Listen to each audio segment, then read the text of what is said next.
Hi everybody. So I hope everybody's doing good. And in this lesson, I'm going to be showing you and talking about basically equipment for flower making. So I'm going to show you typically like when I teach a class here in Atlanta or on the road, how I really almost like set up the station, what would be on the station. All right, so we're going to now, first of all, we're going to talk a little bit about the egg white and the shortening fat, and then also about edible glues and things like that first. So let's get started. So in the downloadable materials, so in downloadable resources, there is a basic hands-on class basics. So really this is what I'm going to go through. And I'm actually going to start off here with the corn flour, cornstarch, and then the vegetable fat, and then the edible glue and egg white. All right, so I'm going to sort of talk through those things with you. So I'm just going to sort of just tick those off, so obviously then I've shown you, and I'll go through the other things as well. Now, first of all, I'm going to talk a little bit about corn flour or cornstarch. Okay, so here it says corn flour, cornstarch in a pouch and loose in a pot. Now, first of all, for the pouch, this is a what we call in the United States a knee high. It's a short, like a tight or pantyhose, as we call them, tights in the UK. And in the UK, these are sometimes called pop socks as well. And these are white ones, okay? This is something, as I said, they usually come in a pair. And you could use, obviously, a full-length tight or a pantyhose, but it's just this is obviously going to cut part of this off. So when I make my cornstarch pouch, which you'll see I use my cornstarch pouch in obviously most of my videos, all right? So how I do that is I put this in a little cup. You can use a glass or a plastic cup. You're going to take your corn flour, your cornstarch, okay? And then you're going to just put usually about 3 sort of heaped tablespoons, sort of in there, so you almost just sort of like fill in that. You can put a little bit more in if you need to, and you could also make a bigger version of this as well with more corn flour in, which you can actually use for sugar paste and fondant as well. So then what I'm going to do is I'm going to just lift this up, and I'm just going to tap that in the, so you see it almost like forms into the bottom of the cup like that, you see? Then what I do is I'm going to twist this, so I'm going to twist it a couple of times, then I'm going to pull it back on itself. So what I'm going to do here is that I'm putting it inside here. So what you're actually doing is you're making like a, you see, like a double thickness of your corn flour pouch, okay? These are little elastic bands. So you can use 1 or 2 of these. And this makes it easy. Then you can just obviously, and when you've used your corn flour out, or for example, like I've sometimes got a little bit of dusting powder on this, or you might accidentally drop it in your egg white or something like that. So you might have to just take the corn flour out, wash it, and then you can reuse this. But this just gives you your corn flour, so you just get a very, very light dusting of corn flour. Usually I would recommend keeping this in a little container like this, all right? So just basically keep it in a little container like this when you're not using it, because that will just keep it from getting dusty, or like potentially if you have humidity and moisture in the air. When you're using it, I usually find, like in my classes, I normally put it on a little dish like this. This is just a little dish you'd find in an Asian grocery store online. It's for soy sauce and things for sushi, but it's a good little dish, and it basically is flat, so it makes it easy, because sometimes you remember I'd like roll the ball on here, so it's a little bit easier to have it exposed like this, all right? And that is how you make your corn flour, cornstarch pouch. Now, in addition, I would always also suggest having a little pot of corn flour, because I haven't shown this really very often, but sometimes when we're doing projects, so especially with obviously the Flower Pro Ultimate Members Club, we will be doing things that obviously you haven't seen before. So when I'm doing flowers, like sometimes when I do a flower like a petunia or a hollow out flowers to make a cone shaped flower, I'll use loose corn flour like this and put a little bit on the end of my stick, or sometimes like on my companion tool. If your paste is a little sticky, all right, it also means that, because if you take your stick and you say, for example, did that into the cornstarch pouch, you're going to make a hole in it, which you don't want, okay? So as I said, so I would suggest having a little pot of, and these like little containers, you can find these a lot of times in dollar store, pound stores online, and these type of containers as well. All right, and as I said, this is just a little soy sauce for sushi. So that is how we make the cornstarch pouch, all right? Now, next we're going to move on to, we're going to talk about white vegetable fat and vegetable shortening. Now, vegetable fat, as I explained, obviously there are many brands you can use. Here in the United States, we use, as I said, Crisco. So Crisco is the most popular brand of vegetable shortening. This is what it looks like. Obviously, we get it in different size cans. This is a large can because obviously I use a lot of it. And you can find this, as I said, in the UK, in Tesco's, in the larger Tesco superstores, and also on Tesco online as well. But Crisco brand, and even in most countries, you're going to be able to find American food stores and American websites and things that obviously import American foods into obviously other countries. But vegetable shortening, as we call it in the United States, this is a vegetable-based product. We also have like high ratio shortening that we use sometimes for buttercream and things. That means it is a high ratio shortening, so it's basically not as oily. It's more towards, as I said, a firmer texture. But what I like about the Crisco brand is that it's a little bit, as I said, it's like very creamy like butter, but it also has a higher melting point than a lot of, like, for example, in England, Trex brand or White Flora get very oily. This is a little bit more creamy, and you don't get a lot of it. When you touch it, you see it's quite firm, okay? And this is just at room temperature, okay? But so it means you can just touch your finger on it. So when we're rubbing into the molds, or when we're putting this in to condition the paste, you're really not getting too much of this. And again, I just keep this in a little pot. Now, Crisco brand doesn't have to be refrigerated. This is just kept at ambient temperature. So you don't have to refrigerate this, and as I said, it has a very long shelf life. You can also buy it in like stick form, a bit like sticks of butter as well. Okay, now alternatively, you could also use coconut oil. You can use like a solid coconut oil as well, but it must be vegetable based. All right, so that is your shortening or your Crisco, your vegetable fat. Now, next thing is going to be egg white. Now, as I said, I've shown this on some of my videos, but this is how I use my egg white. All right, this is a little container that is actually made for kids painting. All right, and you can find these online, on Amazon, in different places, on school websites. But this has a little line on it. It means as long as you don't fill past that line, what it means is that your egg white or your glue in there won't tip out, all right? So basically it's a no spill. But what I really like about this is when I dip my paintbrush in or my wire in there, I've got this little rim. And so my students use this, and at the end of the day, they're just going to just wipe that with a wet towel, gonna put this in, and then pop this in the fridge when you're not using it. Now, just like in the last lesson, we talked about using your gum paste, just keeping your gum paste out, and then when you finish with your project for 3 or 4 days, this is fine left at room temperature, all right? Remember, those of you who live here in the United States, we generally refrigerate our eggs, but eggs don't have to be refrigerated. In Europe and most parts of the world, you buy your eggs at room temperature. And so egg white is fine left out for 3 or 4 days. And then once you finish with this, it can go back in the fridge. This is actually about 6 weeks old, and obviously it's been in and out of the fridge, and it's gonna still be perfectly okay, all right? But it's good to have something that's gonna stop it getting across, because if the air gets to the egg white, like if you just had your egg white in a pot like this, over a day's period, you're going to get egg white starting to dry around the edge, and you're going to get egg white crystals. Now, so these come in different sizes. So this is a larger one, all right? So again, you could use this for edible glue, or you could even use this for egg white as well. But also you can make something like this yourself. If you just take a little plastic container, so you could use like the type of container I showed earlier on, something like this, you see. But basically find a container. Now, we actually drilled a hole in this because you have to have, this needs to be big enough to be able to get your paintbrush in, all right? So if you're using a paintbrush, you don't want to make it too small, because if you use a regular hole punch, so we actually just used a drill, all right? Or if you take a hole punch and then just punch, 3 or 4 holes to try and make a sort of circle, and you could use a little, like an emery board to file it. But anyway, we just used a sort of a larger drill. But what it means is when I travel, this is what I typically use for the students, all right? And so what we do is we have the egg white in there, the student can dip their brush in there, or they can dip their wire in there and pull the excess egg away.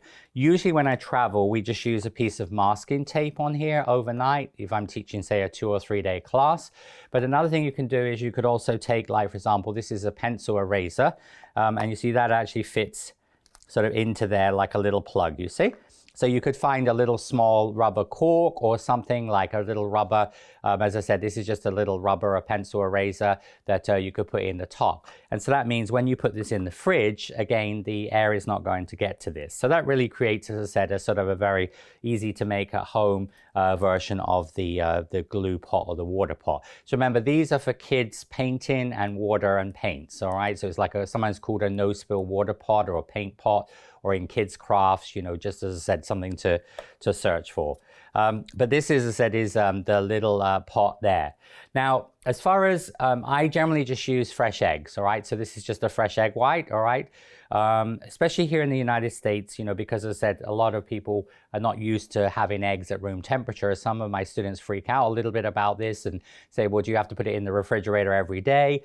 No, it's going to be fine, okay? In making pastries, like for example for macarons, French macarons, we normally actually age the egg whites for 1 to 2 days, just at room temperature with just some cheesecloth on top of them. So you actually get rid of a lot of the water out of that, it evaporates.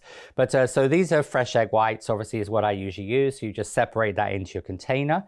Alternatively, you can also buy, if you are worried about, you can buy safe eggs, all right? These are pasteurized eggs. They have a little P stamped on the top of them. And there's obviously a blown one, but it's got a little P on there. And what these are pasteurized egg whites. So they're actually pasteurized in their shell. So these are totally safe. So if you were using this for eggnog for Christmas, or for example, for an uncooked base for an ice cream, this is totally, as I said, safe to eat, all right? And there wouldn't be any potential problem with obviously any salmonella or any of those sort of bacteria we associate with eggs. So that's an option. You can also use pasteurized egg whites. You know, this type of product is available in most supermarkets and grocery stores. This is called all whites. You can freeze this, all right? So something I would probably recommend if you're going to use like a product like this, if you just take an ice cube tray and just fill that with your egg white, pop it in the freezer. Once they're frozen, you just take the little ice cubes or egg white cubes, pop them in a zip top bag, keep them in the freezer, and then you can just take 1 or 2 out at a time, okay? It will separate a little bit, but just give it a little stir and it will be fine. And so that's another alternative. You can also use dried egg whites, all right? So dried egg whites, now this is different to meringue powder, like in a lot of cookie artists use meringue powder.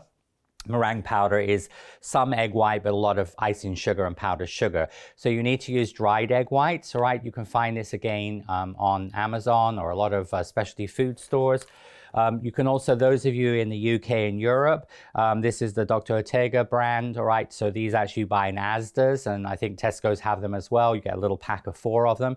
So this is very convenient because this is just basically 5 grams of egg white powder. Okay, now when you're using egg white, when I'm doing dried egg whites, what I'll generally do is just use 25 grams of water.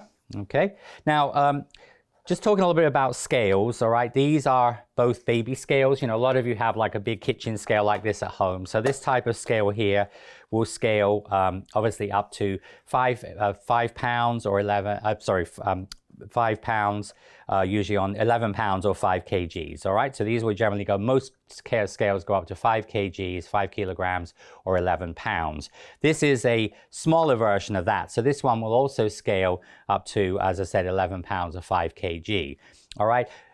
This one here, this is a high precision scale. So this is the Ascali brand. And again, you can find this type of thing on Amazon.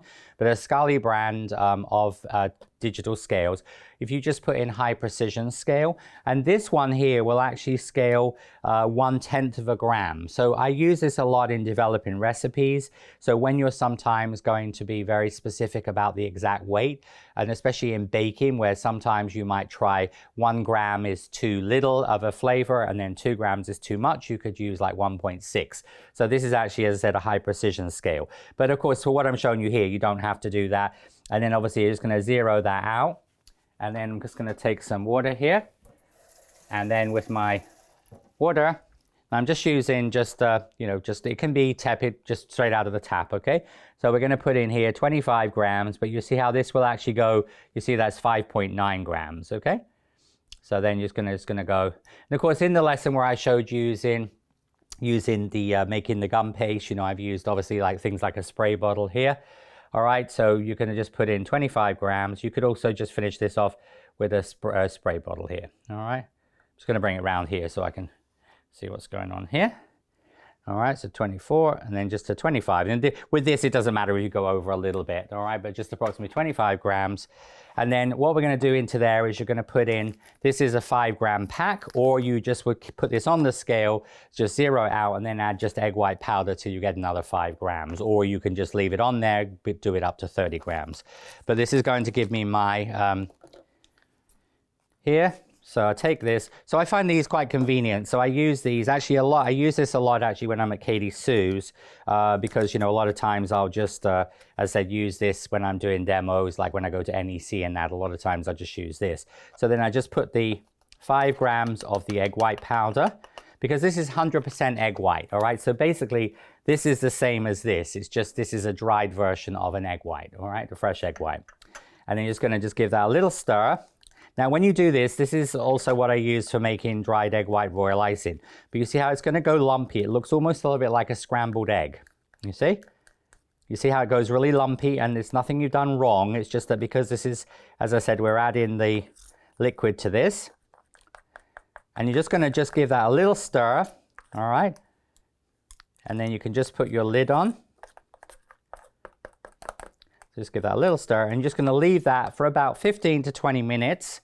All right, and then after about 15 to 20 minutes, this is what it will look like, all right? So this is actually something I did yesterday, but you see how it will actually just look like egg whites, all right? And so this will not be lumpy anymore. It will just, you don't have to strain this, all right? It's going to just be, and because this is pasteurized, this is so totally safe to obviously eat. And as I said, this is again fine. All of these products are fine to leave out at room temperature until you're ready to use them. All right, so that's, as I said, that's another alternative with egg white. So you've got fresh egg white, pasteurized egg white, liquid egg whites, or dried egg whites. Okay, so that is if you're using, as I said, egg whites. Now, the reason why I've used egg whites is because when I'm working with some brands of paste, like for example with the Renshaw paste, sometimes I will need to add extra egg white to it to make it more elastic, give it more elasticity.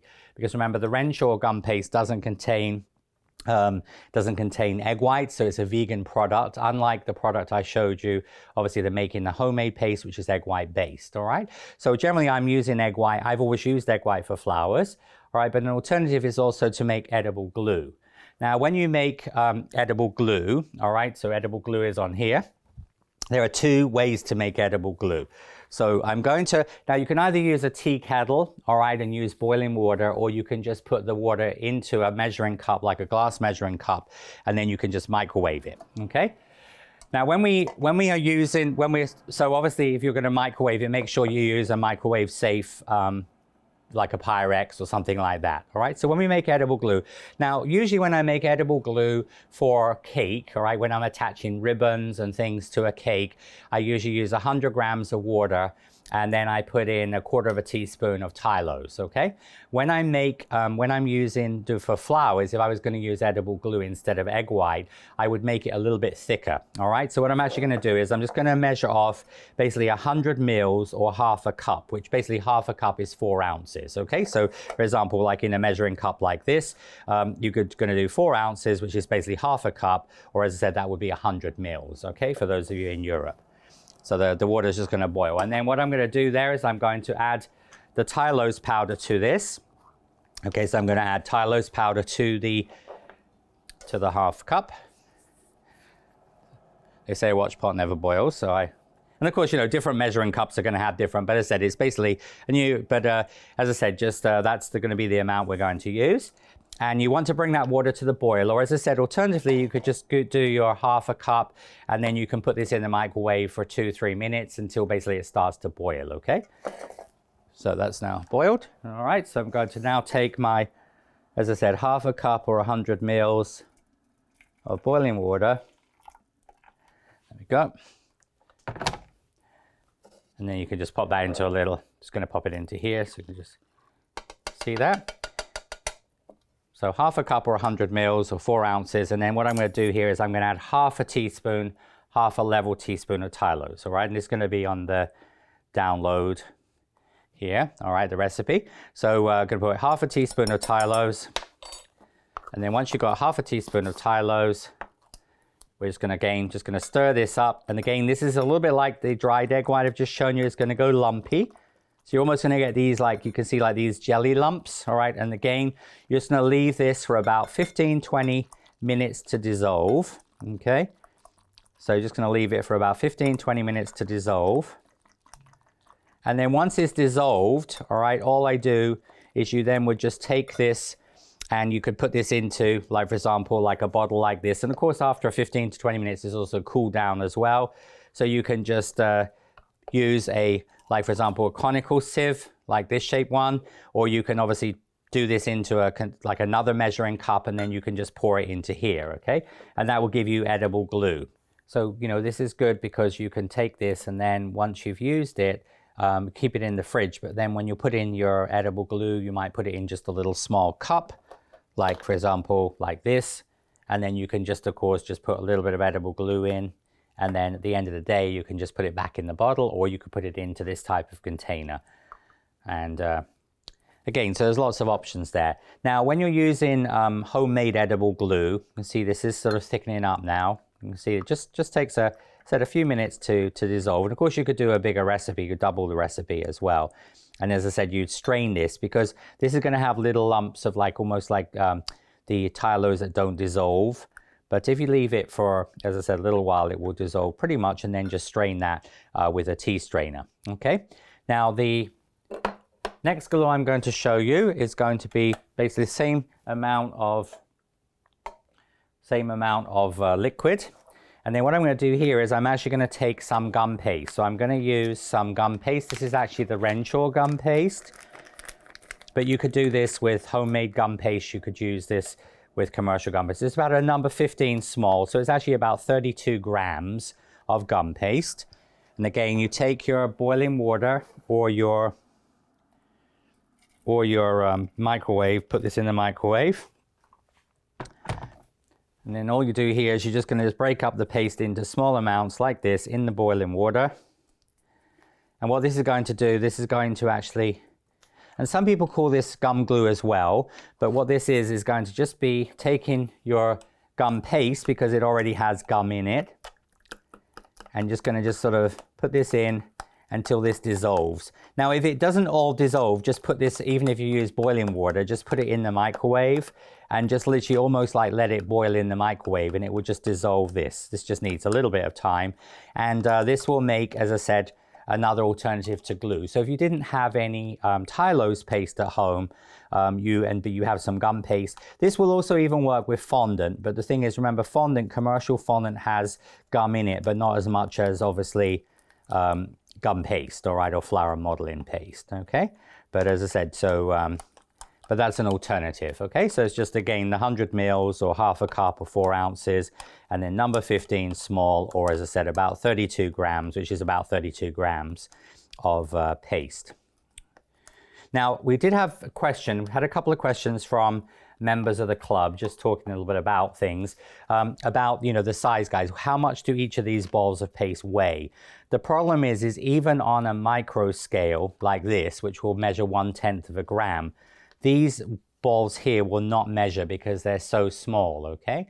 And that's why, if you remember on the wedding foliage, like when I did the boxwood and when I did the seeded eucalyptus, I used a ball of paste and cut it into 12. So that's another alternative I use, all right? For bigger balls of paste, it's a little different, but as I said, but the other thing is there's a big difference when you use a regular scale between 1 gram and 2 grams, okay? So this is not really very accurate for measuring small quantities of things. High precision scale is definitely good if you want to be very accurate, all right? And especially if you're developing things on your own, flowers or centers or buds or whatever, you can obviously then know exactly how big a piece of paste you need or how many grams, okay?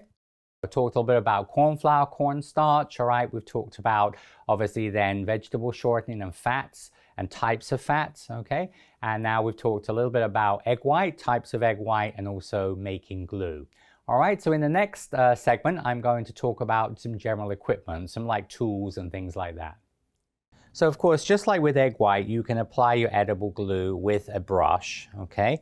But with edible glue, you can't really do this with egg white because of the sort of density of it's a little bit different. But you could do this with the liquid egg whites or the dried egg whites, but as far as fresh egg white or the pasteurized egg from the shell. It's going to be too thick to do this. But that is this is edible glue, and these are called water pens. Okay, they basically used in water painting. And so what you do here is you just would open this up, and then you just would take your glue. You see, this is where the little bottle works very well. You're just going to put a little bit of glue into there, like that, and then you going to close this up. You see, then when you squeeze, when it's here, and that means you have your glue will come out. You see how the glue is coming out there like that. So that means like if you're doing something like a rose, all right, you can actually then just brush the glue onto the rose petals like you would egg white. Okay, so when you brush that onto your petals, you see how it's going to make that area wet. Okay, so that's, as I said, one way you can use the glue, the edible glue. And then the other way you can use edible glue is this is a little glue roller. I use this more for cake, but as I said, for certain flowers, you could use this. So again, this is a little roller bottle. Okay, so again, you pop the glue in there, you pop the little lid back on, and you see you have a little roller ball. So again, if you're doing, say, like calla lilies, you could brush your triangle, or when you're building flowers. So, but this is really replaces using a brush, okay, for when we use brushes. As I said, that's a replacement to it. Now, both of the glues I showed you, both the one with the tylose and the one with the dissolved gum paste, these will both need to be stored in the refrigerator when you're not using them, because they don't have really any preservatives in them. Okay, and so if you left this out for several weeks, you could find you could get mold forming on it. So keep this in the fridge. Now, there's a lot of companies that do commercial glue. This is my brand, for example, Rainbow Dust, Wilton. Many companies do basically like pre-made glue, and what this has, it also has got preservatives in there as well, and like for example ours and several others have vanilla flavor, but so this one you don't have to refrigerate. Okay, but obviously if you're making a homemade one, you generally would obviously because it doesn't have preservatives in it, you're just going to keep it in the fridge when I'm not using it. All right, and that is, as I said, some other little tips with using the glue. All right, and with liquid egg whites as well, you can use the brush or the roller also. So next thing I'm going to talk about is a pipette. All right, so pipette is basically used in an area of pastry and baking. Most people use these now for putting like alcohol in to go into a cupcake or in strawberries and things like that. Now you can again find these different types of pipettes. They're very inexpensive. You can buy like, you know, a dozen of them or 100 of them. Now I use these a lot for all different applications. You could use this for, as I said, when we do royal icing with water in to adjust the consistency for flooding and things like that. When I use for flower making, I use the small pipettes like this. And so what we do with the pipette, all right, you're going to take the pipette and going to take my egg white, whatever egg white you're using, and then you're just going to suck this up. So when I teach my classes, my students have one of these, so they each have one of them on their table. And then what we actually do is see a toothpick, cocktail stick will fit in the end of that perfectly. Now this is used to adjust the consistency of your paste, all right? Now, when you're using, especially like the Renshaw paste, all right? So remember, we talked about this in the previous lesson. The Renshaw paste is vegan. It doesn't contain any egg white, okay? So it doesn't have the same elasticity and stretch as, for example, like the homemade Tylose gum paste, which is egg white based, or a vegan version of that made with aquafaba, or Arati's paste that also has a nice stretch to it. So this is almost a little bit short. Think of a bit like pie dough or pastry. So you will see me do this in some of the videos, all right? So when I'm using, so this is for the example, the Renshaw paste. Now, this doesn't matter whether this is just straight from the pack or whether it has the 85 grams of gum paste, flour modeling paste, and the 15 grams of fondant sugar paste to it. But like, for example, if you're making things like basic things like rose cones, flower centers, you know, basic leaves and things. But generally when I make roses with this, or when I'm rolling out the paste fairly thin for flowers like peonies, or I want to do sort of feather and ruffle things, what I usually do is take a little bit of egg white, and then I just take the egg white. Now there's two ways to do this. One way is you can just take a paintbrush, all right? So if you just want to add a little bit of egg white, you can just put a little bit of egg white into it like this, all right? Now, of course, once you've done this, you will also, of course, take your vegetable shortening as we would normally do to condition it, all right? But what it does is going to give your paste more, as you can see, more elasticity and stretch, okay? And if you're using the pipette, you can just put a little drop of egg white you see on there like so, and then you just pop this into here, and then you just keep this in the fridge. Right, and this will keep weeks and weeks and weeks, so you always have it when you need it. And as I said, so add in your egg white with the pipette is a good way, or with a paintbrush, to make your paste more elastic. Now this would also be if you were making in the previous lesson, I showed you obviously making the gum paste. So if you were using the Tylose gum paste and your gum paste felt a little dry, again, you can add more egg white to it to reconstitute moisture back into it. Because when we're making flowers like roses, it's a bit like pie dough or cookie dough. You roll out your paste, you take the scraps, you re-knead it, and you roll it out. After 2 or 3 times, it's going to start to tighten a little bit. So generally what I would do is I would add a little bit of egg white to it, and that will reconstitute the moisture back into the product. That would be with the scratch paste and with the Renshaw paste. With Arati's paste, because it is starch-based, it's vegan, she suggests using water. So just add a little bit of water to Arati's paste if it does become a little bit, as I said, tight, okay? So that is using a pipette. So continuing on with the just general equipment, all right? So I'm going to go through some of the items here on the downloadable list. So first of all, we have the size guide. So obviously, I think everybody's familiar with the size guide. You know, 16 holes. Sometimes we measure a regular size if it just says number 9, number 7, 1/3 below the hole, 2/3 above. And remember, if obviously it said like number 12 small or number 8 small, it means it physically just goes down through the hole. Then you also have the convenience of having a ruler on the side there in both in inches and centimeters. So you'll see, obviously, most of you are familiar with how I use this in the, producing the flowers.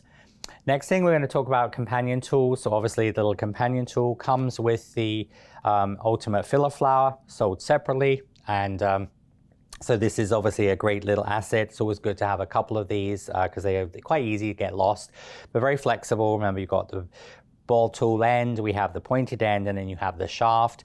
And I use this a lot for, you know, figure modeling. If you're doing eyes, I don't do figure modeling, but people that do figure modeling have used this for like eyebrows and detail. It's great, for example, when you do flood cookies with royal icing to get rid of little air bubbles.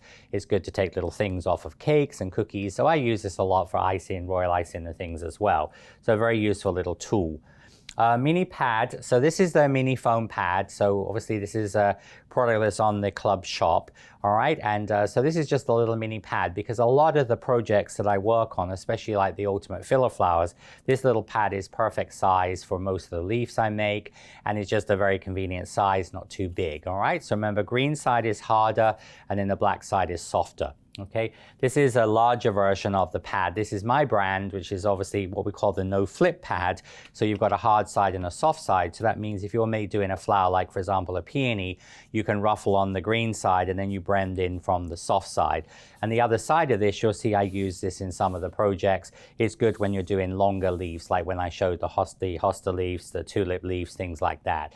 Now there are several companies that have pads, the FMM, PME have a blue and a white one. The white one is firmer, the blue one is softer.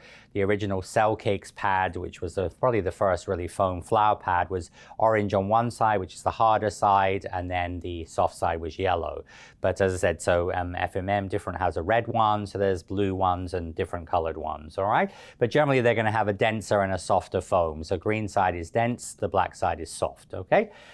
So those are the pads. Then we're gonna move on to the Flexi Scraper or the Blue Mini Scraper. Obviously Flexi Scraper is a new addition to Flower Pro. Obviously there's a nice flexible wedge on here, so this is good when you're trimming off like filler flowers. Obviously in the wedding foliage, it's great for like the things like the Dusty Miller. And then obviously a lot of you have seen the little blue scraper. This is also what I use prior to having our own branded Flower Pro one. This is also has a nice fine blade as well. Okay, so those are little scrapers, so useful for trimming off excess paste, all right?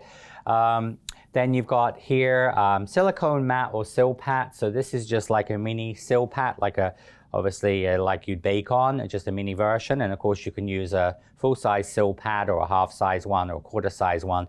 Again, you find these online, very, very easy to find in different sizes. This is a little silicone round mat. And again, this is useful like when you're doing roses, like I showed on working with the air drying clay. But silicone's good because you get a little traction. So when you're making like a sausage for the calorie, it makes so you get a little traction there. Okay, so those are your little silicone mat. Rolling pin and rest. We are working on some merchandise for obviously Flower Pro, so we are working on a form of a rest. This is my branded one, but this is a sort of heavyweight rolling pin, and again, this is my own brand, but companies like PME have them, Wilton have them.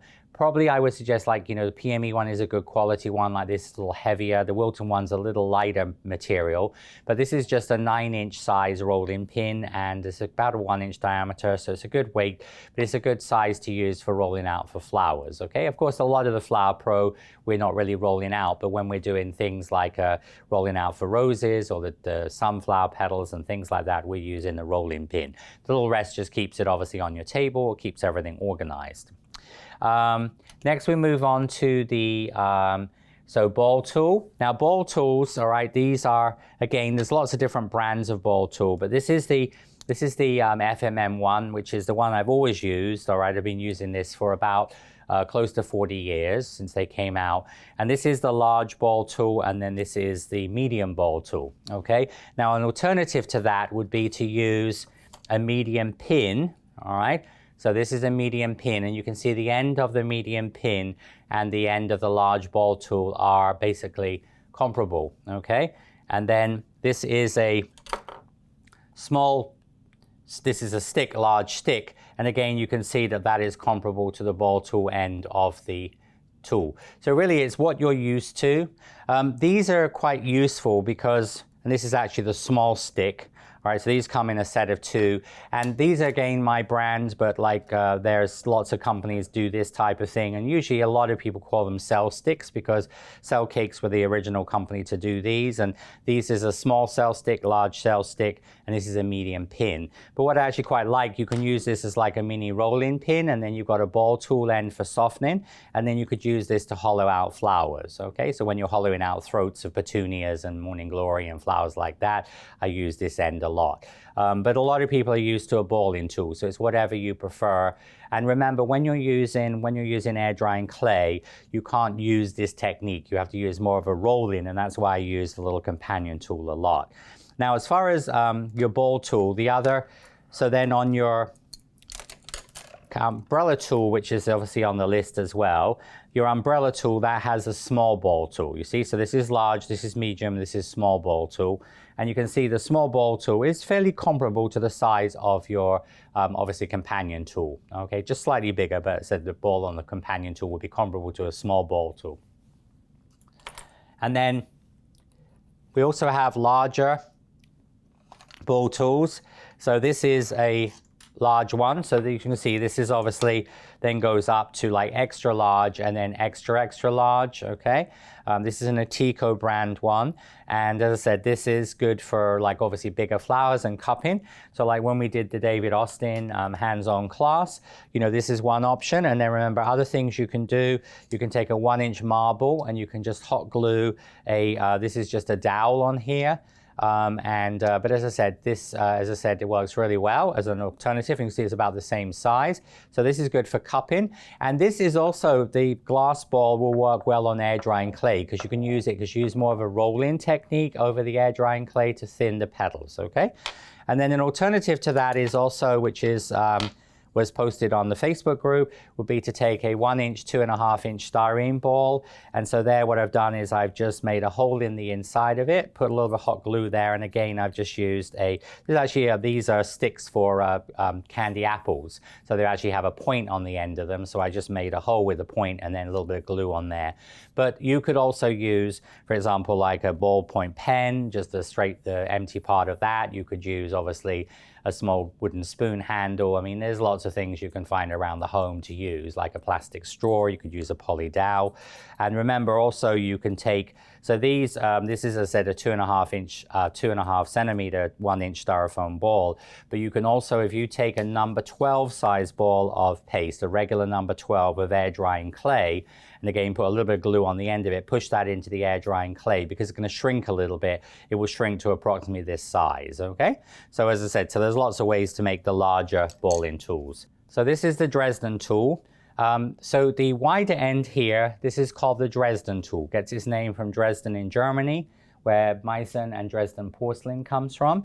And Dresden tool were originally used in bone and ivory, and then in brass for ceramics, okay? But in sugarcraft, they're generally plastic.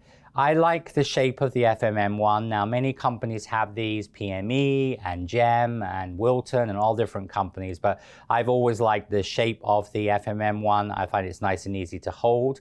And so that is the Dresden tool end. And then the thin end of this is called the veining tool end, all right? And so, but typically now with Flower Pro, I use the shaft of and the end of the needle end of the companion tool instead of this. But as I said, I use this a lot in a lot of my earlier classes, you know, like on my Blueprint Craftsy classes, a lot of my earlier videos, you'll see me use this, okay?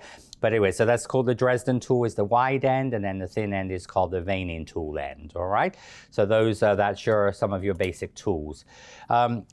Spring action scissors and small scissors.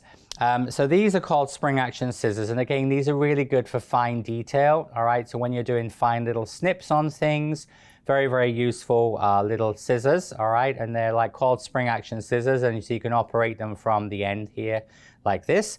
And then just a small pair of, you know, just general little embroidery, small like medical, surgical type of scissors, okay? So these are we use. And of course, then I generally use like a pair of like just regular scissors for cutting tape and things. But as I said, these are good for obviously more the trimming of petals and things like that. Then we move on to fine tweezers, pointed tweezers, and beaded tweezers. So these are generally the three types of tweezers I use. All right, so put them here like this. So these are fine tweezers, all right? So you'll see me use these quite a lot. So these are really good when you're bending really small wires because you can bend very close when we do like the little hooks on the hydrangea. So these are fine tweezers, and you see they have this very nice tapered end onto them, stainless steel ones. All right, so that's a fine tweezer. These are just regular tweezers, but again, they've got a nice fine point on them, okay? But they don't have that graduation. And then these are called beading tweezers. So these are silicone tipped. Actually, they're made for picking up pearls and diamonds. When a jeweler grades diamonds, they use these to pick them up. But these I use in cake for pearls and nonpareils and dragées and things like that. But I use this to pick up sponge pieces. So when I'm putting sponge pieces under flower petals and inside roses and things, you'll see me use this on quite a few of the videos. So these are called beading tweezers, okay? So those are the three types of tweezers I use. Now, of course, it doesn't necessarily mean you have to have exactly these things. I mean, I'm just going through what I normally would have in my classes. Mini palette knife, all right? So this is mini palette knife. This is a brand, it's Kemper brand, so it's actually from Japan, and it's a ceramic one. And this has a very nice thin blade. And before I started using the little blue scraper, this also has a very thin blade, so it's really nice and it's flexible. You see how it's a nice flexible blade. Now PME does a version that looks almost identical. PME one has got PME on it, it's a plastic handle. But you can see it has really very little give, all right? And if you look at the thickness of the blade, you can see the PME one has got a lot thicker blade. I will mention that because this one is not really, doesn't have a sharp enough edge to use to trim off excess paste, all right? So Kemper, a lot of people in the UK, we carry these, but a lot of places carry the Kemper mini palette knife, all right? But it has a nice thin blade. Because I love this for like royal icing techniques, but when you're skimming off the paste on the, say, the filler flower mold, the PME one was too thick, all right? It doesn't have any give to it, and it doesn't really have a thin edge onto it, okay? So just, you know, that's where sometimes I will be more specific about brand. And then last thing before we move on to the last set of things is going to be pliers and wire cutters. You know, these are just standard pliers. These would be more craft than home, you know. So when you go to like in the UK, like B&Q, or here in the US, you go to Lowe's or Home Depot. This would be more you'd buy in a craft supply store, like for example in the US, Michael's, and like Hobbycraft in the UK, because these are, as I said, what they call needle nose pliers. So you see how they taper down. A lot of pliers you'd buy in a sort of hardware store, those type of stores are going to have a square end and be a little bit bulkier. These are more like craft ones. Now, although these do have a wire cutter on them, all right, so this part here is like for cutting cables or wires. It's not really very sharp, so I would suggest getting a pair of wire cutters as well. Okay. Now, alternative to wire cutters would also, you could use like kitchen shears. Like for example, these the Zeiss brand, like at the French pastry school, my students use the KitchenAid brand. But these are also made to obviously, say cut a chicken's carcass up, so obviously through the bone. So these are also good for wires as well. All right, so those can be used for cutting wires, or obviously these. But generally, as I said, pliers and wire cutters would be something I would, that's definitely a dead thing you would have to have for flour making. Okay. So those are, as I said, some of the equipment, and in the next segment I'm going to talk a little bit about blocks of styrofoam, and about how to store flowers when we're making flowers, and then going to talk a little bit about drying flowers and things like that. So this large board I'm using, this is just a restaurant chopping board, and it has a little bit of a texture on it, very slight texture. So that means when you're rolling out, the paste doesn't stick to it. Things like, granite or silestone or marble, a lot of people have in their kitchen, a laminate, the paste is just gonna stick. So you need something generally plastic like this. Now, like when I teach my air drying clay class, I just use a little placemat, all right? So a lot of times placemat's got a little tiny bit of texture on it, but it means when you roll, the paste doesn't stick to it. And generally going to use some non-slip mat, all right? So you can find this in a lot of different stores. It's called Scoot Guard, or as I said, non-slip mat, and you just stop your little mat. And then you can use like little chopping boards, like you see, like this one here has got like a slight texture. So you want something, so when you do that with your nails, you feel a little tiny bit of texture on it. This other side of this mat is shiny, all right? So that's not really the best surface. A shiny surface is not a good surface to, my table here is black granite, and so the thing is, if I try to roll out on that, the paste would just stick to it, or stainless steel. So for example, like at the French pastry school, we have granite countertops for the students, but we use a little mat like this for them to roll out their paste on, okay? So that's a little bit on mats. And then we move on to block of styrofoam, floral foam, or cake dummy. Now this is called styrofoam, all right? So styrofoam we use in the US. This is very readily available. It's not so easy to find in the UK, but you can find it online, but it's called styrofoam. This is used for craft, all right? And then also companies like in the UK, Oasis. Oasis is again a brand name for floral foam. And you have a sort of a browny gray one, which is suitable for dried flowers and silk flowers. That would be the one you'd want. They also have a green one, which is a wet foam that you actually would make wet to put your fresh flowers into. So don't use that because it just disintegrates, all right? If that was all you could get, you could cover it with plastic wrap or, as I said, cling film. But generally speaking, it's also very lightweight, so it's going to topple over a little easy, all right? Now, this comes in all different sizes. Generally, in my classes, this is a size I use, which is an 8-inch by 4-inch by 2-inch deep. Generally, you want at least a 2-inch depth because of your flowers, but you can also buy bigger sheets, which are going to be more stable on your table, but it's just easier for my students to move things around. Now, how we in my classes, a lot of you have seen sort of set up from my classes. So this is sort of how generally we have, one of the blocks I give my students is this, and this is basically really what I call the flower station, all right? So on here, I have a magnet. Now you can buy magnets that have a sticky back on them, so you just would take the peel off and you just stick that onto your styrofoam. Alternatively, you can use, like for example, a magnetic business card. Just put a little bit of double-sided tape on here, or you could use some glue and glue that down.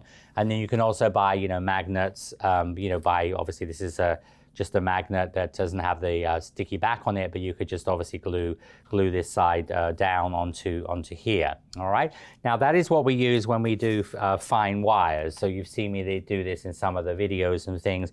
So you see when for example, if my students were making 3, say leaves and they needed 26 gauge wire, when I go around or my assistant goes around, we put them onto the magnet. This just keeps them in place, all right? These are cake pop straws, all right? So this is, again, something you can find online. But alternatively, you can also use cocktail straws. So these are just cocktail straws. These are coffee stirrers. Now, some coffee stirrers are more oval shaped, but you can get coffee stirrers that look a bit like cocktail straws. Now, generally, when I'm using these, you just would cut these into thirds. And you can actually cover a whole block with this. So actually, when I teach my air drying clay class, this is what the students do. So I give them a small block of styrofoam, and then what they actually do is they just use like a bamboo skewer or a stick like this. So you just make your little holes in here, and you could do like 12 of these. And then you see these are going to go into into here like this. And this means when you've seen this on the videos, sorry, I just lost one there. You've seen this on the videos. So when we're doing flowers like hydrangeas or lily of the valley, especially a lot of those flowers in the filler flower mold, you see, then you're just going to put the wires into there rather than trying to push them in the block, which is going to bend the wires very easily. Okay, so you can obviously create one of these or a bigger size one of these just covered with straws. So when you're doing a lot of hydrangeas or flowers, lily of the valley, flowers like that, you just put the wires into the straws. On the other end of there, I have a two longer, and these are like poly dowels. Okay, so again, poly dowels are something you can find in the UK. Cake Decorating Company have the distributors from the US there. We carry these in white, and we also have them in my signature green as well. So they come in a pack of 8, and these are the small poly dowels. Remember, I showed these when we did the wiring of flowers. So what I do is I have 2 poly dowels, and so then again, when I'm taking round for the students, so like if I was taking round a long wire, like a 20 gauge wire or 18 gauge full length wire, we can just pop that into the longer straw, ready for the next step. Okay, so and then of course in addition, so like when I teach a lot of my say 3-day classes, my students would have one of these, then I'll have 2 regular blocks of styrofoam, so just like this with the plastic off of it. And the other thing I would recommend, if you're gonna when you spray flowers, when you're using the spray lacquer, all right, so I have some that my students use like this, where you just have them with the plastic that comes like this when you buy it, or you could just wrap a styrofoam block with plastic wrap or cling film.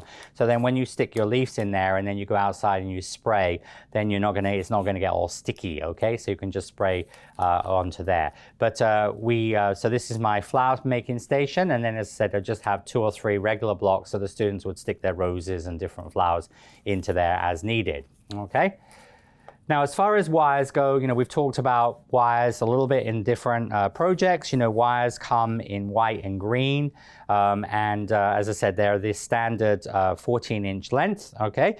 So about 36 centimeters long.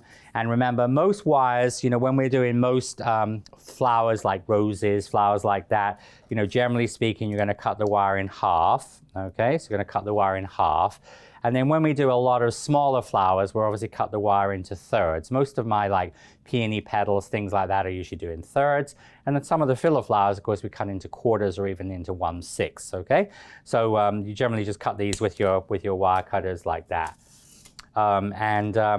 As far as like your wires go, remember I've mentioned this, like we've had, had members ask, is it better to have white or green wire? Generally white wire you can pretty much use for anything, whereas green wire you're more limited. You can put a white wire into a green leaf, but you can't put a green wire into a white petal, if that makes sense. So but there are certain times where I recommend white wire. Green wire, that would be like if you're making rose leaves, because we don't individually tape the leaves that come from the side of the roses. I always prefer to use green wire for the rose leaves, but as I said, that's one, and the eucalyptus and things like that. But as I said, for most of my things I make, white wire is probably more useful than green. Now, as far as storage of wires, all right, you can use, as I said, different things. This is a little wire holder, all right? So you see this has got obviously 20, 22, 24, 26, 28, 30. So let's say, for example, you're making 3 roses. So you're going to need 3 20 gauge half length wires, green or white. So what you do is you cut 2 wires in half, so then you have a wire over. So you see, then you can just put this into, so like you could have the front row with green and the back row with white, okay? And this is a useful way to just store your little pre-cut wires ready for use. Now, you can, obviously there are other ways. This is obviously an acrylic one, but I also have had students, if you take a styrofoam block, you could use, for example, you can take like a long block like this or a smaller one, but you can actually use like these are bubble tea straws. You could cut those and you could do a row of, and then just use a label maker or just mark on there, 30, 28, 26.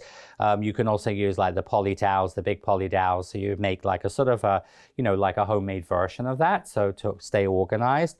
So there are, as I said, but that's the wire rack. And so, and then also, of course, cake dummies, if you can't get styrofoam, like in Europe, as I said, styrofoam is not so readily available as it is here in the US. But But as I said, but cake dummy works equally as well. All right. Just remember, be careful when you're using smaller dummies, and also when you put a heavy flower like a rose into a dummy, don't put it in an angle or on styrofoam block because it can topple over. So try and obviously just center it so the weight distribution is quite good. All right. And of course, if you use the larger dummy, it's going to be more stable on the table. Okay. And so that's a little bit on cake dummies. So we've got, so we moved through cocktail straws, and it's like cake pop straws, magnetic business card or square, and then drying rack and hanging rack. Now, this is what I started off with. This is an FMM one. It comes in like a little kit. All right. So basically what you do is you've got the legs, and what I would recommend if you're using this one, you take the legs like this, and then you put a little bit of hot glue here, and you actually would stick that in. So you glue these legs together. You do the same the other side. And this is like you can just take it apart when you don't need it, and you can use this obviously to dry your flowers on. Now this is okay for smallish flowers, but you can't really put anything real heavy on here, okay? Wilton also do a version of this, which some of you may have, which is like a 2-tier version. Be very, very careful of that. If you are using the Wilton one, because it will become top heavy, put your heavier flowers on the bottom and your lighter flowers on the top, because you don't want drama of the whole thing toppling off your kitchen counter or dining room table.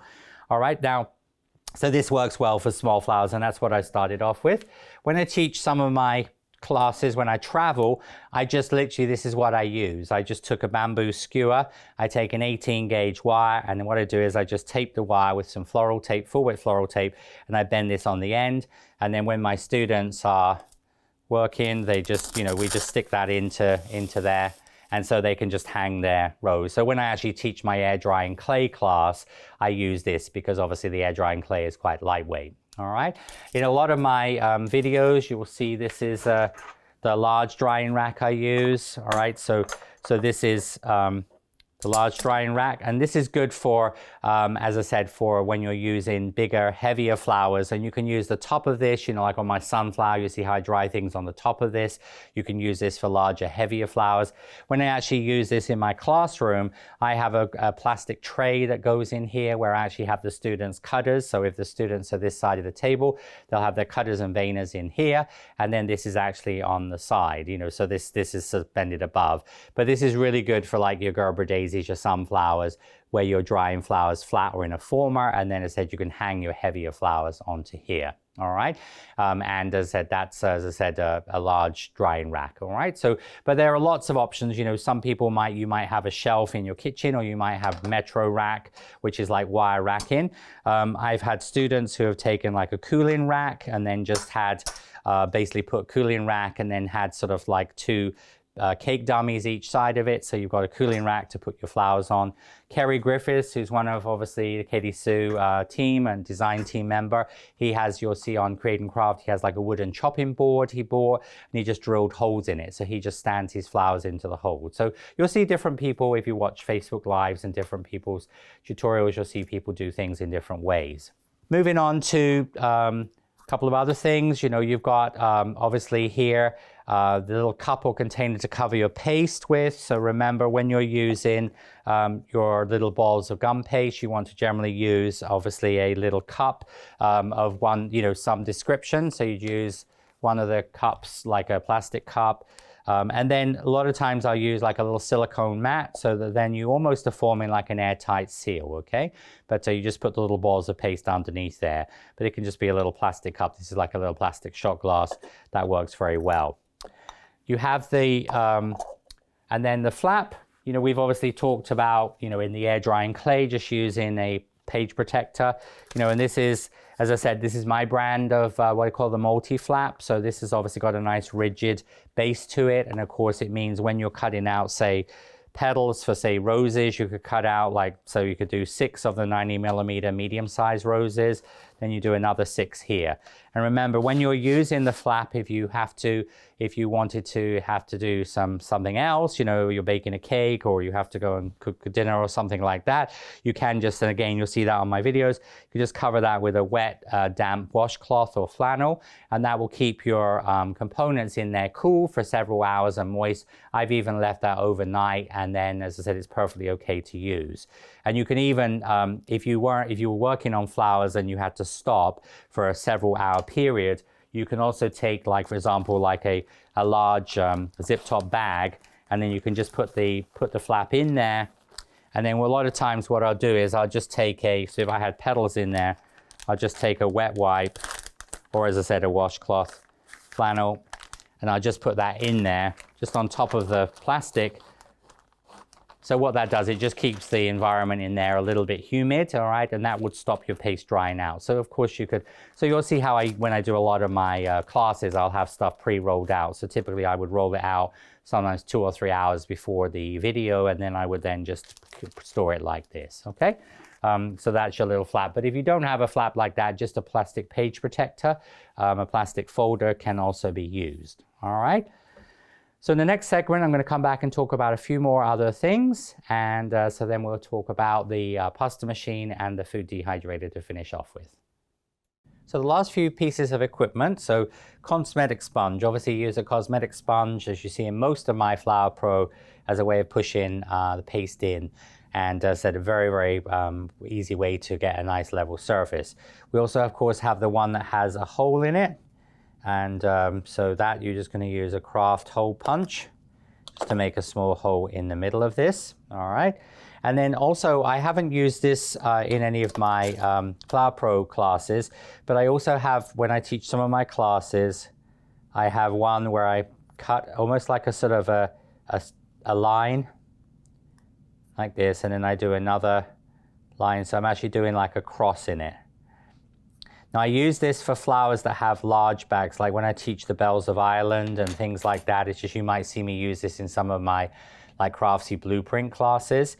So I use this, as I said, when I'm doing certain flowers, because when I'm pulling a flower that's more cone shape into there, you actually pull it, almost it sort of goes into there like so, see? But these are the two that I use in most of my, obviously, Flour Pro and videos, the plain one and one with a hole in it. Okay, and if you don't have a hole punch, obviously you can use something like a little small, like an ice pick, and you can just go through and make a hole, and then just trim off the excess paste at the back. Now I also use cosmetic wedges as well. If you can't get rounds, you can use wedges. They will work well. Now steamer or tea kettle, all right, again, you see me use the steamer a lot. So this is just my little steamer. So this is the Go Mini one. So again, in the UK, in the US, you can find these on Home Shopping Channel. You can find these on eBay. You can find them on Amazon. And basically it's a travel steamer. Obviously, remember voltage is different, 240 in the UK. So obviously we have 110 here. So the thing is that your plug will be, but you can use an adapter as well. But as I said, this is just filled with regular, just tap water. Some travel steamers, you have to add salt to make them steam. So make sure it's just the basic one. A lot of the times the steam in travel irons that do a steam attachment. But alternatively, as I said, tea kettle, obviously tea kettle, but remember a tea kettle is more severe steam. So just hold your flowers well away from them. You can also use a pan of water, put about 1 inch, 2.5 centimeters water in the bottom of a saucepan, piece of foil on the top, make some little holes in the top with a bamboo skewer. Then when the steam starts coming through, you're going to get a gentle steam. And lastly, if you cook a lot of rice and you have an electric rice cooker, you can multitask while you're cooking dinner. And when the steam vent starts to come from cooking the rice, you can then multitask and steam your flowers at the same time. But anyway, so this is a good way to, but this is just a little travel one. I use a larger one as well in doing a lot of my hands-on classes, but this is perfect for a sort of individual or a small class environment. I use a little trivet just to put that on. As I said, that's the steamer. Tape cutter, this is the Nicholas Lodge tape cutter, which you've seen me use many, many times. So obviously cuts the tape in half, cuts the tape into quarters. You wouldn't ever have to replace the blades in here, but of course, like with all of these tape cutters, you have to be very careful because these are razor blades in here. Don't stick your finger in. If you get tape cord in there, you could use a toothpick or something that's not going to, even like you could use the companion tool. So if you've got a little bit of tape cut in there, you could use a little companion tool, just push that out. But what I'll do periodically is I take some either isopropyl alcohol or, as I said, some like nail polish remover or the goof off Goo Goo Gone you'd use for sticky labels. Put it on a cosmetic Q-tip and just go in there and just get rid of any gumminess on there. All right. This one, as I said, is set with 3 blades at one side, and then obviously you've got 2 blades, so that will cut it into half. This will cut it into quarters. Some of you may have the Gem one. The Gem one was the first tape cutter on the market. So this comes with 3 blades, so this will cut the tape into quarter. It's a little bit different in that you feed it through from the end, but if you, if I was using this, what I actually would do is I'd actually unscrew this and remove this part out, and then I would just use it like I do my other tape cutters. So just taking your roll of tape, then the thing is you can just actually just rotate it in there just like I do on my one, okay? And if you want to change this to half width, you're gonna have to very carefully take all of this apart, all right, and take out those 2 blades. Or alternatively, what a lot of people do is they buy a second one and have one for half width and one for quarter width, all right?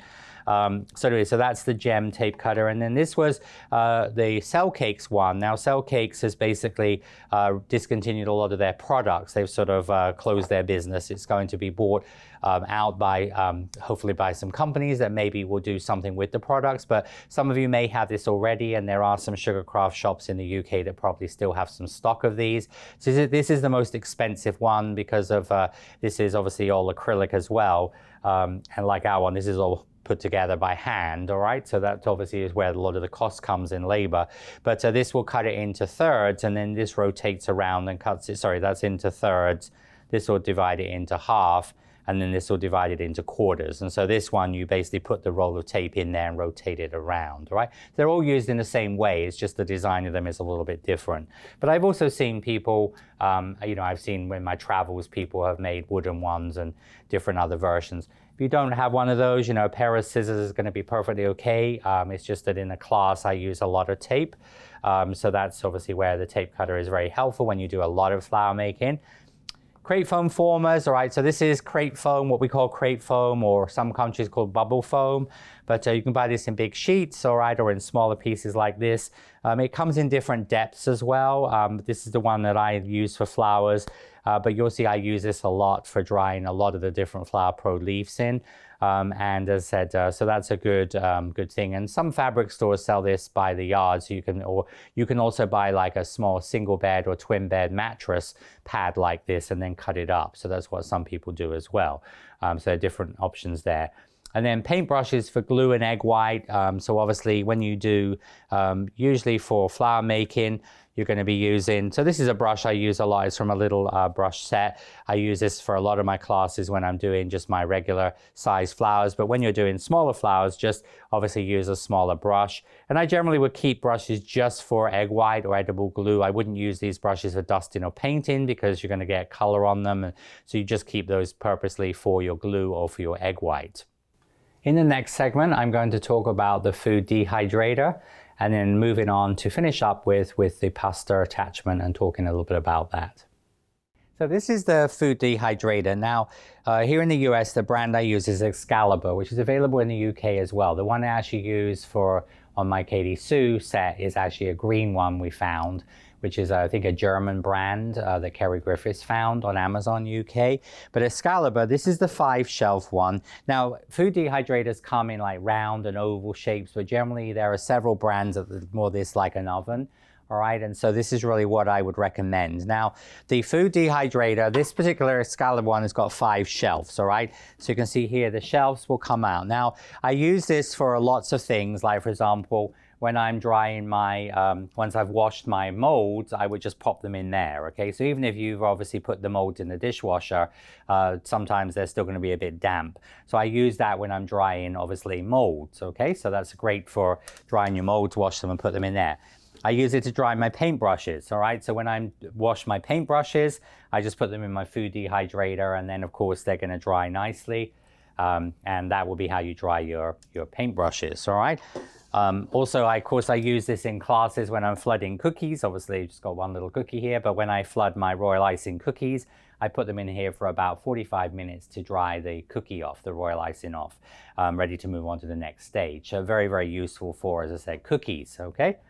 And when you're using it for flower making, what I would generally recommend, all right, when you're using it is you take all of the shelves out, all right, and then what I'm going to do here is I'm going to take the mesh off of this one, okay, and then you see, then you've got a mesh, and then you can put this in the top, you see. So that means if you were making, say, a flower like a David Austin rose or a peony or a large sunflower, what you can actually do there is you can hang that in there.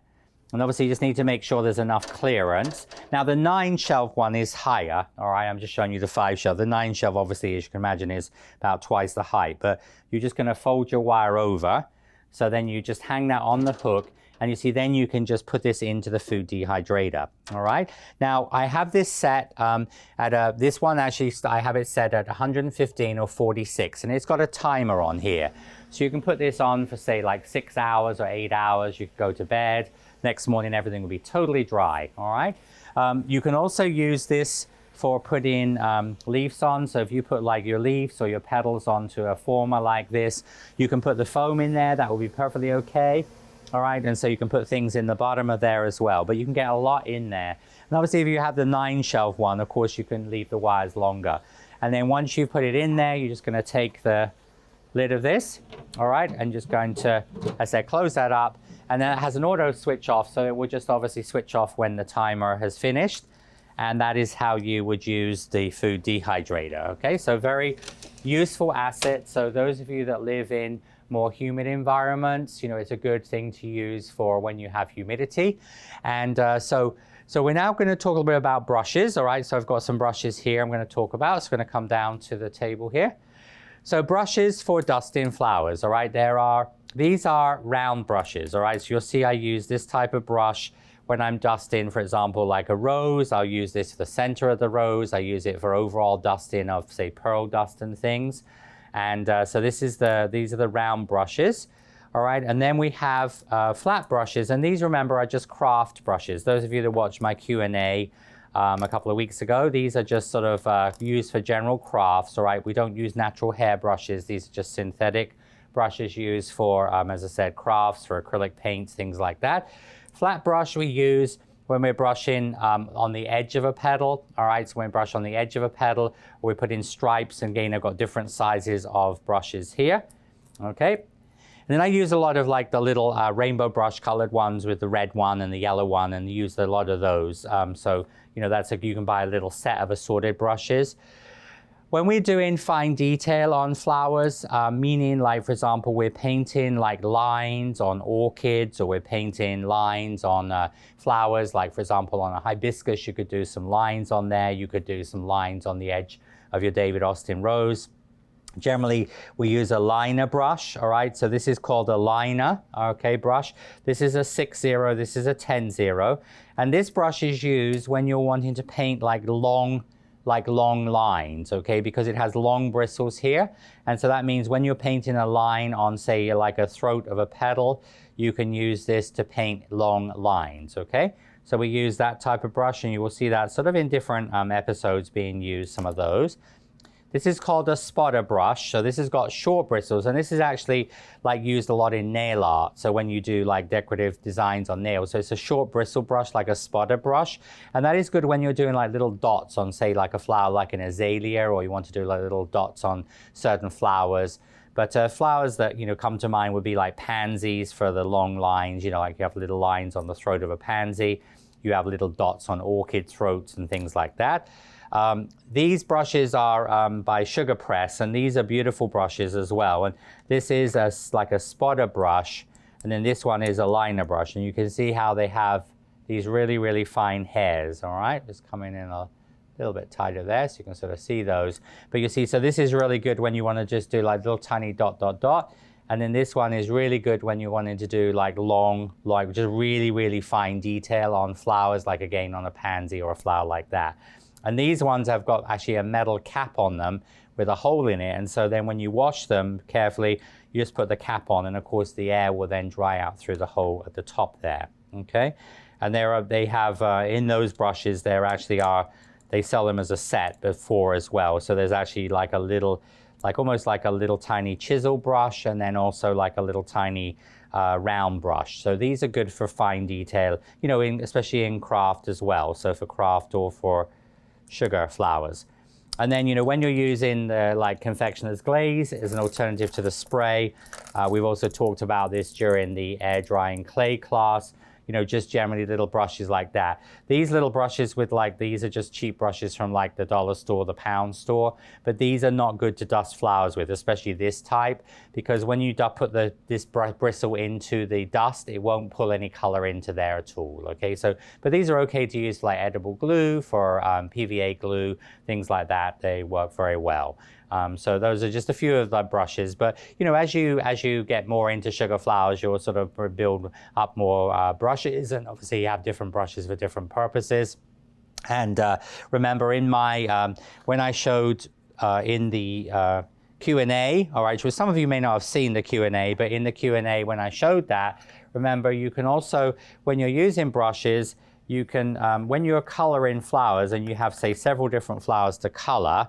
All right, what you can do is once you've dusted your flower, let's say with pink, and you now need, you only have one of these brushes and you need another one for, say, peach, what you can actually do there is you can take some corn flour, some cornstarch, and then once you've got you just swish it around in some cornstarch, and that acts as like a dry shampoo. You can do this in like a little jam jar or jelly jar, and then you just rub your brush onto a napkin, and that will take all of the color out of the bristles. Then you can use that same brush to then wash, before you wash it, to use it for another color, if you, let's say, it had yellow. And then once you finish, you use a little tiny bit of dish soap, washing up liquid, put it in the palm of your hand. I just go around with some washing up liquid, some dish soap, rinse it well, and then I put it in my food dehydrator. Remember, food dehydrator has lots of settings on there, but usually I use it at 115 or 46 degrees centigrade, and that is what we would use the food dehydrator for. So last step is going to be talking about the KitchenAid mixer. So in most of my, obviously, applications, when I'm rolling a paste out for roses or for the sunflowers or different other flowers in Flower Pro, I'm using my pasta attachment. Now this is the one I use, and the same one I use in the UK, and I have shown the mixer in a couple of the episodes. So I have here a KitchenAid Mini, all right? So this is the Mini KitchenAid. So obviously this is only a 3.5 quart. It's the smallest KitchenAid they make. And this is very good. I mean, if you're doing a lot of flower making, the advantage of this is you just keep this purposely for the pasta attachment. So its footprint is quite small, so it doesn't take up a lot of space on the table. But alternatively, this fits all of the KitchenAid models right through to the 8-quart size one. Now, you basically, to put the put the pasta attachment in. Now, so for flower making, this is really basically what I use, all right, which is the plain, and this is sold separately, all right, in the US and UK, again on Amazon or directly through KitchenAid. So you can buy this like this. But if you do a lot of crafts and you do other cake related things, you know, usually I recommend to my students get the triple set, because this has got the plain roller, this has got like the fettuccine noodles, all right, so that's great, for example, for a little birthday, for like trim for ribbon. You can use this for making little bows, so there's lots of different things I use this for.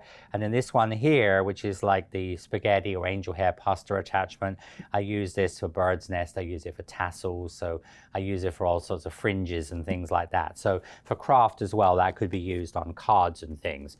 So a lot of my students buy the triple set, but mostly for flower making, you're just using just the plain one. So you open this up and just want to make sure that the KitchenAid actually does lock in there. You'll just feel it like it will lock into the, that's when you come out here. There we go. There we go. So it's going to lock in, and then just going to make sure that you screw this in nice and tight. It's very important, the little stud, so that's not going to stop it turning, okay? But as I said, if you have this just attached, you don't ever have to take it off, all right? When you're not using the pasta attachment, I would put like a plastic bag over there or a towel or something just to stop any dust. Also, for those of you who do a lot of cake and you're doing airbrushing or things like that in the same room, just remember, obviously airbrush can get on the rollers. But generally, I'm going to show you how to clean this as well. Now, when we use the pasta machine, said the KitchenAid one starts off at 1, goes through to 8. Number 1 the thickest, number 8 is the thinnest. If you're using like other brands of pasta machine, like Atlas, they have a motor that clips onto a lot of pasta machines, so you can actually turn your hand crank pasta machine into a motorized version. What I do like about the KitchenAid one is the height of it. It makes it easy to access it, whereas a lot of the tabletop ones, but literally for like, you know, $20, about 15 pounds, you can buy a hand crank pasta machine. It's something you can often find used as well, because a lot of times people will think, oh, I'm going to go and make homemade pasta, never make it, and they sell it off. But with pasta machine, all right, so the advantage of it is you're going to get uniform thickness. So when you're making roses or sunflower petals or any of those things, you know exactly that everything will be the same thickness. And when we do things on cakes like drapes, bows, things like that, again, the same. When we, usually speed-wise, you put it on number 4, but I'm just going to show you a little bit about the paste first. So, you know, when you use paste, so this is the paste I showed, adding a little bit of egg white too, so if you're making flowers. So obviously you're going to condition your paste like I would normally show you. I'm going to put this, of course, you could roll out a lot more than this. So a couple of things you have to remember. When I did lesson number 1, with the lesson 1 where I showed how to use in the air drying clay, remember your width of the pasta machine here, as you can see there, is actually about 5.5 inches, all right, so about 14 centimeters. So the thing is, you'll need to make your plastic folder for your air drying clay, because remember, you can't feed straight air drying clay into the pasta machine because it sometimes will stick to the roller, all right? But it means also in sugar, generally 5 inches would be your maximum width, because you don't want to come too close to the either side there, because it in production of this product, you're going to have a little bit of oil in here, machine oil, to stop it obviously seizing up. So you don't want to get any of that onto there, and you don't want to get paste stuck in the corners there. Now, the other thing is when we're working with paste, sometimes you're going to get like a little, you can see like a little air bubble. All right, so these are acupuncture needles, and I take an acupuncture needle. So that is a good way if you get like a little air bubble in your paste, or sometimes get a little bit of lint, you know, that happens. But an acupuncture needle will just remove the little, as I said, little hole, and especially when you're rolling the paste out thicker. Now, when we make most flowers, all right, so when you're rolling out your paste, which you know you've seen on a lot of the videos, you roll it. So if I was going to use, say, the 90mm cutter, I'd roll this out to about the size of the cutter, because what the pasta machine does, it extends the length of the paste. It doesn't do anything to the width, all right? So you always need to make sure it's wider, slightly wider than your project, all right? So if you're using blossom cutters, like the Flower Pro blossom cutters, make sure that it's big enough for the cutter. Now, when you feed this through the machine, you can use your little cornstarch pouch, I showed you in the early part of this how to make sure your paste doesn't feel sticky. And then usually I would go through, like if I just had a small piece of paste like this, but let's say I had 3 times that amount, I would often go through, like if I was going to go to number 6, I'd go through number 1, then number, say, 3, then to number 6. If I have a smaller amount of paste, which a lot of the projects I show, I'm working with smaller amounts, you see I would go through, first of all, on 3. So what that's done is leveled it out, and then I would then change to 6. It's spring loaded, all right? So basically you just pull it out and just dial it to where you need it to go. You don't have to switch it off. And then you see how it will go through to number 6. All right, so you see how there, you see obviously that's very thin, all right? And then if you wanted to, you know, just to show you how thin this will go, you can go through to number 8. You see that you can read through really, really easily, see? But so always go in progression, you know, like if you're going to 5, go through number 3, number 5. If you're going to 6, you do like 3 and 6, or you could do number 2, number 4, number 6. So the more paste you have, the more stages you'll have to go to get there, okay? But as you can see, it rolls out the paste really, really thin. But you see, to try and roll out paste freehand by this is very difficult to get it an even thickness. And just remember, as I showed in that video with the air drying clay, you always put it in a plastic folder, okay? Now, to clean your pasta machine, so let's say I had just put red. This is red or black paste. When you finish with your project, all right, you're going to put it onto number 1, and you always want to make sure at the end of the project, you know, the end of the day, the end of the project. So like when I'm teaching, as soon as my students are finished with the pasta machine, we generally clean them. Now, I did do a little quick video a couple of weeks ago, just because we had a member who had bought a pasta machine. I didn't want her to mess it up. But generally, when you clean, you're going to use white vinegar. you're going to use vodka. This is just cheap vodka, keep the good stuff to drink, all right? Or you can use, like, for example, this is a naturally vegetable derived cleaner for kitchen counters. So something you'd use for food preparation. But you don't want to use, like, for example, like window cleaner or things like that. And also never use water, because water will could make it go rusty, okay? Now, when you clean, you're also going to use like a napkin or a piece of paper towel. Don't use, like, say, toilet tissue or a tissue, like a Kleenex, because it's too fibrous. You want to use like a paper napkin or paper towel, okay? And then what I normally do is I fold the paper towel like this, all right? And then I'm just going to bring this up onto the table so you'll be able to sort of see into the rollers here. But and then see, so what I'm going to do is this piece of paper towel then will actually be able to come from the bottom. Now, one thing you never ever do is you never ever clean from the top, all right? Because if it's going around and you take even a napkin, it gets caught in the rollers. In 2 seconds, it's going to rip out the gears and you've destroyed your pasta machine, all right? Now, what you do, so like if you could, let's say I've just made red roses, you're going to see almost like a red film on there, okay? So what you do is you, again, generally put it on speed number 4 is what I use for both cleaning and for going through, because if you put it through number 10, you see the paste will go through too quickly. And if you go to like number 1, it almost like jolts. So generally I found like speed number 4 is what I use. So what I'll do is I'll take my whatever I'm using. I'll show you the vodka now. All right, so you just will literally just spray the vodka onto the rollers, and you see then with that napkin, so with the napkin folded, the napkin is going to go back and forward like this, and you just keep just spraying, all right, until you can see that the rollers are clean, all right? So you can see that the rollers are clean. So just going to go back and forward with your, all right? Now, that might mean that you've got, you know, when you take this off, it's going to be pink color, then you might have to redo that, all right? But just make sure, as I said, that it's totally clean, all right? And then once you can see the rollers are clean, and sometimes that takes a little time to do, because if you've got like red or colors like that, then when you switch it off, you're going to then just take the napkin and you're just going to dry it like that, okay? And that would be your pasta machine. Now, very occasionally you might find you get like almost like a little line appear on the paste, and what that can be, it can be like a little dry piece of paste, and that's why you always want to, as soon as you finish your project, clean your pasta machine. Don't leave paste on there, because that dry paste will get inside the pasta machine. If you ever have to, if you are having a problem with like a little line on it, what you'll probably find is inside this little, you see the little plastic part there, it's going to be, so what you want to do is you can take like a toothpick or your plastic companion tool, and it probably just to say all it's going to be is going to be like a little tiny bit of paste. So you're just going to do that with something that's not going to scratch it, like a toothpick, cocktail stick, or like the little, don't ever use anything sharp on it. But that's, if you are getting lines, it would mean you've probably just got a little bit of paste on there. And the reason why we don't use like tissue, like a Kleenex or a tissue, like at the French pastry school, we use the recycled brown paper, but it's very fibrous. So what would happen is you're going to get little bits of fiber stuck in there, and that's going to give you lines and imperfections on your pasta machine, all right?